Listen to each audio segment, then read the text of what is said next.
In the vast esoteric cosmology of Helena Petrovna Blavatsky, co-founder of the Theosophical Society, the Bible was not a literal history, but a symbolic, multi-layered spiritual text encoded with ancient wisdom. In her seminal works, The Secret Doctrine and Isis Unveiled, Blavatsky argues that the Bible, especially the Old Testament, is a veiled record of cosmic, psychological, and spiritual truths that predate Judeo-Christian traditions borrowed from earlier Egyptian, Chaldean, Hindu, and Zoroastrian sources. For Blavatsky, the Bible was written in allegory and metaphor, what she called the language of the mysteries.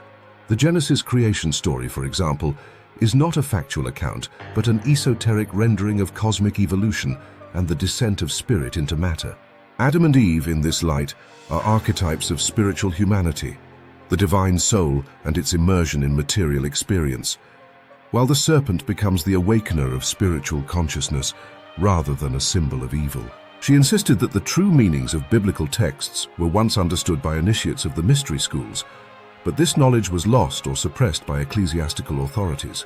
The fall in Eden was not sin in a moral sense, but a necessary step in the evolutionary journey of the soul. Christ, too, was not just a historical figure, but a universal principle.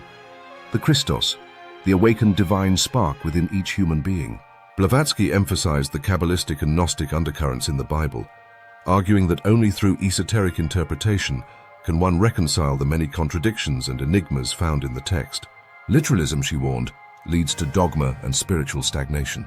In sum, Blavatsky viewed the Bible as a fragment of a much older pan-human spiritual tradition. Its real value lies not in historical claims, but in its symbolic power to point the seeker inward, toward the hidden realms of the soul and the eternal truths of the cosmos. To read the Bible esoterically is to recover the forgotten keys to human divinity. Thank you for watching.